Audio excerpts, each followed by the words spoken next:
Hello class 5th, this is your English reader lesson number 13. As you can see, this is your English reader book. Open it now. And your lesson number 13 is the birds and with two heads. एक ऐसा bird है, ये सामने screen पे आपको दिखाई दे रहा है जिसके टू हेड्स हैं, दो सर हैं. ठीक है. Once upon a time there lived a great bird named, इसका नाम था Bharunda. On the banks of the lake के किनारे पे वो रहता था. It was strange because he had two necks थे. इसके टू नेक, गर्दन भी दो थी और इसके सर भी दो थे, but share the common body को उसने शेयर किया हुआ था. One day as the bird was wandering it found a delicious looking red golden, उसको फ्रूट दिखा उसको. One of the two heads mumbled, oh what a delicious looking fruit, I am lucky to have it, I am sure the fruit is sent from heaven only for me. अब वो क्या सोच रहा है कि भगवान ने ये इतना टेस्टी वाला सुंदर अच्छा सा फ्रूट ये मेरे लिए ही स्वर्ग से उतार के मुझे ही दिया है. ठीक है. On saying so it started eating the fruit. अब इतना बोलकर उसने उस फ्रूट को खाना शुरू कर दिया विद एटमोस्ट प्लेजर, खुशी के साथ. While eating, it kept on praising how it was the most delicious fruit he had ever eaten. कि उसने ये देखा खाते हुए, ये महसूस कर रहा था, तारीफ कर रहा था कि वो इतना डिलीशियस फ्रूट, इतना टेस्टी डिलीशियस फ्रूट था वो उसके लिए, जो उसने उससे पहले कभी नहीं खाया था.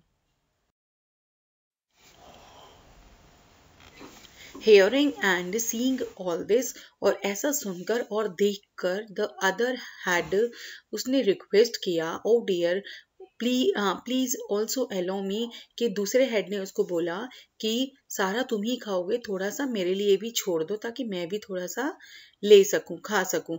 The first head did not, और जो फर्स्ट हेड था वो शेयर नहीं करना चाहता था उसी फ्रूट को दूसरे के साथ. सो इट लाफ्ड, वो हंसा और बोला, we share the same stomach, को हम शेयर करते हैं. Whoever among us eats the fruit it goes to the same stomach में, और जो भी हम खाएंगे वो सारा एक ही स्टमक में जाएगा. तो वो कोई डिफरेंस नहीं है कि वो तुम खा रहे हो या मैं खा रहा हूँ. Moreover, since I am the one who found this fruit in the first place भी. ठीक है. And I have the right to eat it myself, कि यही ऐसा मुझे भी राइट है कि मैं भी उसमें से कुछ हिस्सा खा सकूं इसमें से. और उस फर्स्ट हेड की जो सेल्फिशनेस थी कि वो सारा खुद खा जाए, उसने हर्ट हिम वेरी मच, उसको बहुत हर्ट हुआ और वो साइलेंट हो गया और डिसअपॉइंट हो गया ऑन हियरिंग, जैसे उसने फर्स्ट हेड ने बोला, उसको रिप्लाई किया था. और कुछ दिनों बाद as they were wandering the second head found some fruits, उसने देखा खाने के लिए.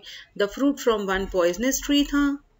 द फ्रूट्स का वर फ्रॉम पॉइजनस ट्री के थे, वो उसमें जहरीला फल आता था. वो he declared to the first, you are the dreadful person, the other day you had insulted me by not sharing the delicious fruit, now I am going to eat this fruit and avenge your insult.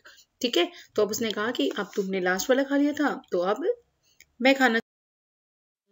The first had pleaded, please don't eat this. It is a poisonous one. First head ने उसको मना किया.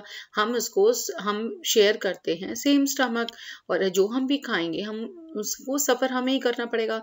Mocking at the first head, the second head replied किया, shut up, Since I am the one who found this fruit in the first place, I have the right. और उसने कहा कि मुझे राइट है और मुझे मिला है तो मैं इसे खाऊंगा. Knowing that would happen, ये जानते हुए the first had began to cry, वो रोने लग गया.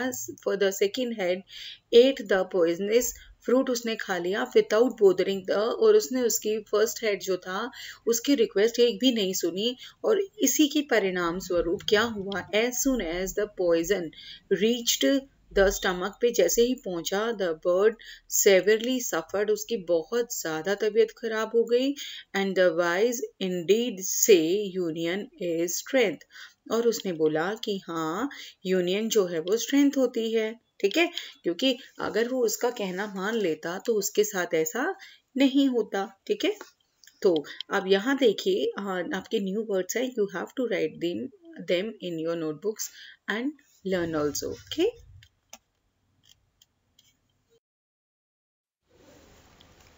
now you have to do your reading comprehension in your books and notebooks.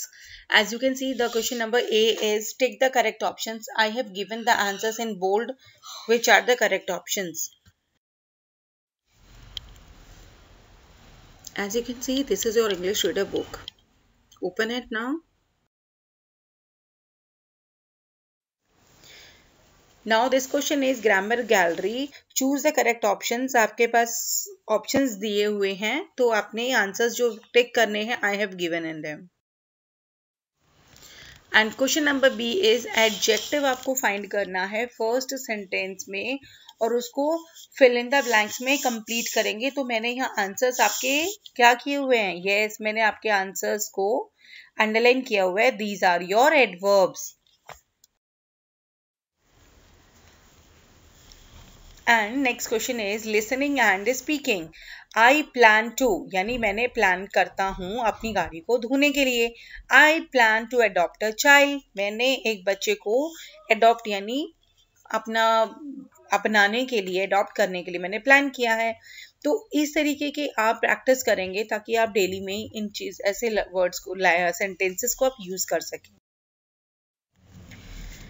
Now the next question is let's write. You have to look at the picture और उस park के बारे में आप जो लिख सकते हैं अपनी चॉइस से आप लिख सकते हैं. ठीक है, तो I have given the answer on your screen. And the next one is activity for the reading comprehension. आपको क्या करना है? You have to read this whole story. आप खुद से करके देखेंगे, उसके बाद आप जो मैंने आंसर दिया है then you have to correct from the answers. This is the story. You have to complete the whole story.